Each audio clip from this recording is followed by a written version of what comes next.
Assalamualaikum warahmatullahi wabarakatuh. Selamat siang semuanya.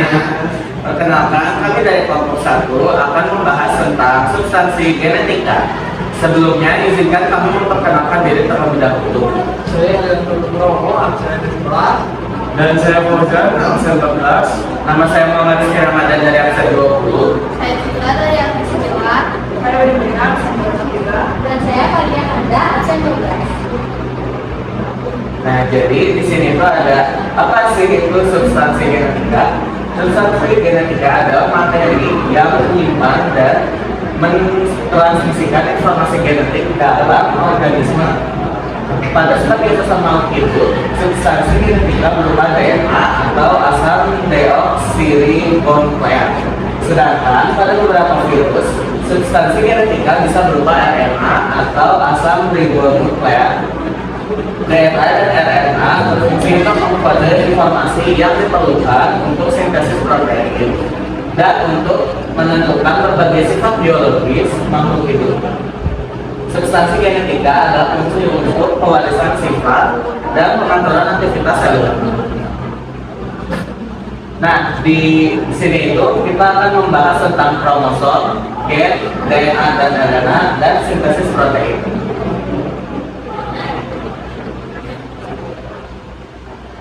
Selanjutnya adalah kromosom. Kromosom adalah struktur yang ditemukan dalam lukisan yang terdiri dari DNA dan protein.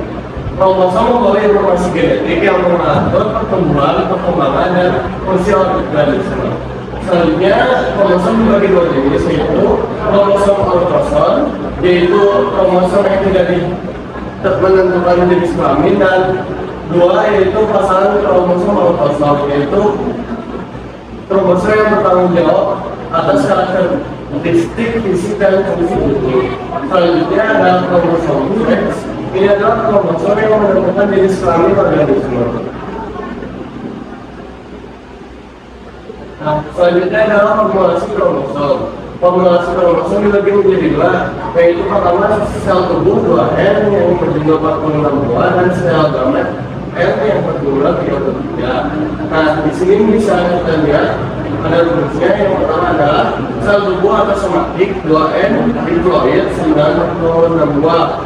Nah, 46 buah pada jadwal atau tidak adalah 44A ditambah XC atau 22AA ditambah XC, dan seterusnya itu 22A ditambah X dan 22A ditambah Y.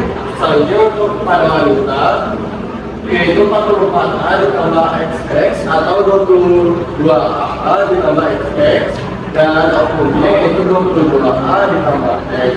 Selanjutnya adalah sel gamet, yaitu N atau N haploid dengan 22. Selanjutnya di sini ada struktur kromosom, itu ada remaja, terus ada matrik, ada sentromer atau kinetofor, terus ada kromomer, sama sakroid dan kromoderma. Nah, di struktur kromosom tadi itu fungsinya lemak untuk membantu pada benang spindel saat penularan. Matriks itu cairan sitoplasma atau endoplasma kromosom yang berada di bawah membran. Cairan sitoplasma matriks sedikit memadat sehingga hampir seperti jeli atau agar. Yang ketiga ada sentromer sebagai tempat tempatnya kromatis saudara dan sebagai tempat tempat spindel pada saat penularan sel. Lalu ada sakroid yang membantu mencari kromatis saudara arah yang berlawanan selama pembentukan sel sehingga terjadi pembagian yang benar. Yang terakhir ada kromoderma, bagian dari kromosom yang dimana mengikat dan berada dalam arti kromosom.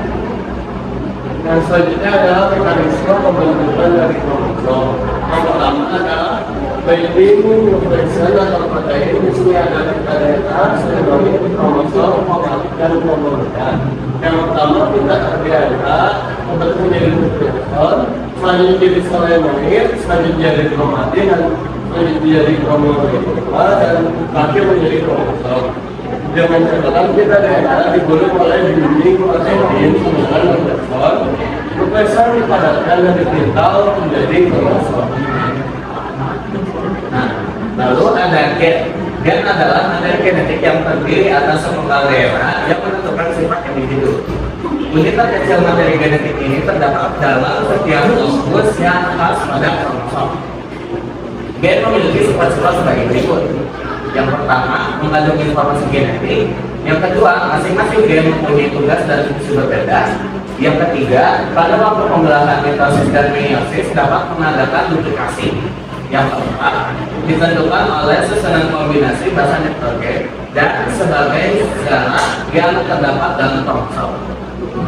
Fungsi gen sebagai materi hereditas yaitu berfungsi sebagai zat tersendiri yang terdapat dalam kromosom, menyampaikan informasi genetik dari induk kepada keturunannya, dan mengatur proses metabolisme dan perkembangan.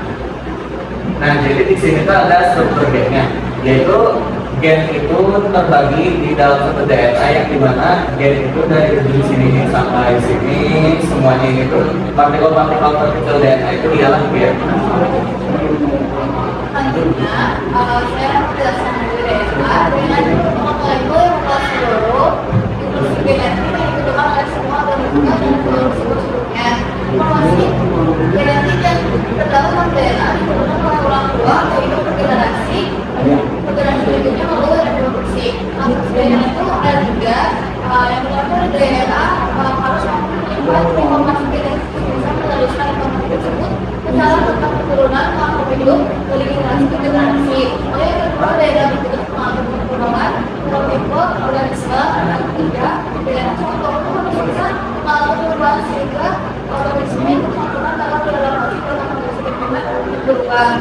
Lalu ada ciri DNA. Ciri-cirinya yang pertama dipunyai semua makhluk hidup, lalu berbentuk garis ganda, lalu menyusun kromosom dan terletak di dalam siklus atau sel. Masa kongres terdiri dari adenin, sitosin, guanin, dan guanin. Pesan pasal berdekat, dan kompleks, dan alfa, kesenangan, dan kompleks. Kedua papat atau utama.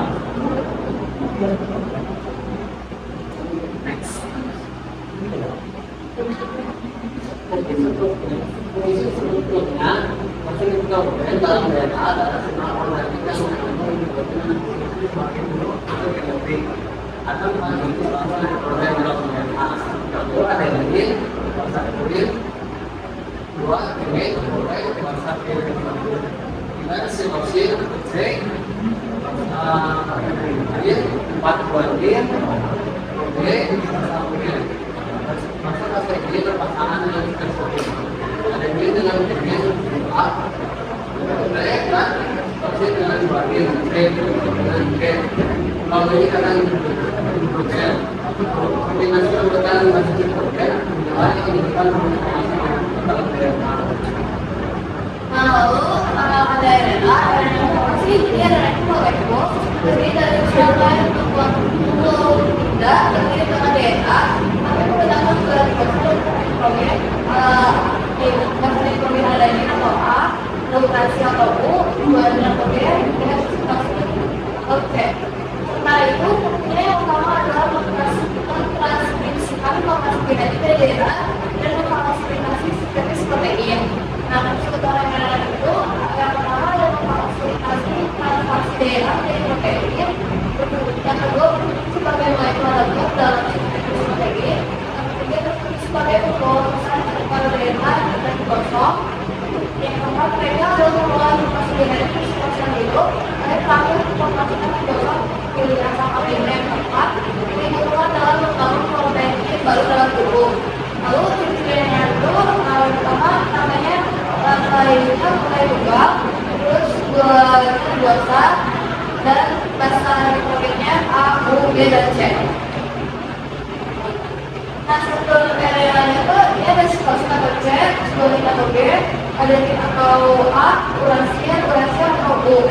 Ini dari multiple bases, itu sebenarnya of sugar atau straight atau lain sebagai gula RNA. Nah, lalu ada perbedaan DNA dengan RNA dari letaknya, bentuk rantai, dan kadar fungsi, basa nitrogen dan gula. Nah, kalau DNA itu dalam letaknya itu berada dalam sebuah sel ada kalau RNA itu berada dalam pos matriks sitoplasma tidak kemudian dan gosong. Lalu dalam bentuk lainnya kalau DNA itu berhelix, kalau RNA itu tetap benar tidak berkulit. Lalu dalam kadar kalau DNA itu tetap, kalau RNA itu tidak tetap. Dari fungsinya DNA itu berfungsi mengendali waktu bergerak dari sintesis protein, kalau RNA bergerak dalam sintesis protein RNA. Lalu dalam perbedaan protein, kalau DNA itu kulit atau adenin dalam guanin, bergerak triglycerin, dan protein. Kalau RNA kulit ada di guanin, triglycerin, dan sitosin. Yang terakhir perbedaannya kalau gula, kalau di DNA itu gulanya deoksiribosa, kalau RNA itu ribosa. Dan selanjutnya adalah sintesis protein. Sintesis protein itu adalah proses pembentukan protein dalam tubuh manusia, di dalam tubuh makhluk termasuk manusia, dan dilakukan oleh RNA atau sebutan DNA. Sintesis protein berlangsung di dalam sel, yang juga berlangsung di dalam ribosom, yang merupakan organel sel yang berukuran kecil dan padat, serta berfungsi sebagai tempat. Fase akhir dari sintesis protein adalah terbentuknya protein internal seperti enzim, hormon, keratin, dan hemoglobin. Sintesis protein juga terbagi menjadi dua, yaitu transkripsi dan transaksi. Transkripsi adalah proses pencetakan DNA oleh DNA. DNA yang terbentuk menjadi tiga, yaitu tRNA, mRNA, dan rRNA. Urutan asam amino akan ditentukan oleh basa nitrogen yang menempel di dalam RNA. Transkripsi terdiri dari tiga tahap, yaitu inisiasi atau pengulangan, elongasi atau pemanjangan, dan terminasi atau pemanggilan. Proses transkripsi dimulai ketika enzim RNA polimerase membuka ikatan dari DNA dan menempel pada bagian promoter di lantai cetakan atau sens. Promoter ini menentukan titik awal transkripsi.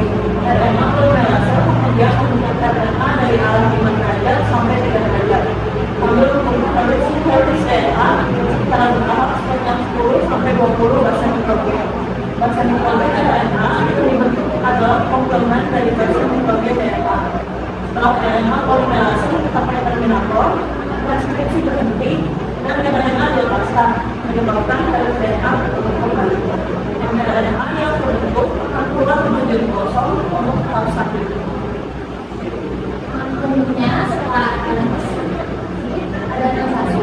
Transaksi adalah perkembangan perbedaan RNA menjadi urutan amino.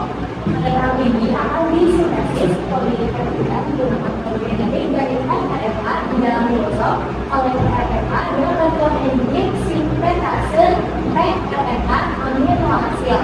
Translasi juga terdiri dari proses sama seperti transkripsi, yaitu ada inisiasi, elongasi transaksi, dan transaksi. Nah, proses transaksi dimulai ketika molekul RNA berkaitan dengan suhu di ribosom menuju ke derajat. Transaksi diawali oleh pembentukan AUG pada RNA yang berikatan dengan RNA kemampuan guanin atau anti-kodok atau mononucleotin maka terdapat AUG sebagai asam amino awal. Asam amino lainnya kemudian ditambahkan oleh enzim RNA amino asid membentuk rantai polisakarida. Transaksi lanjut juga mencapai badan skor BDA atau OKG yang mengangkat proses tersebut dan mengirimkan dia yang menyebut lepaskan dari ribosom.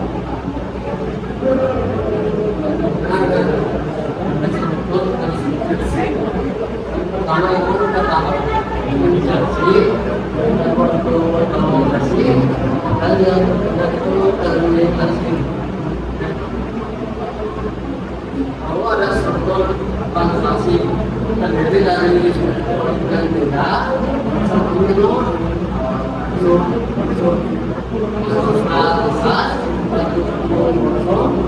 dan ada dan substrat kecil.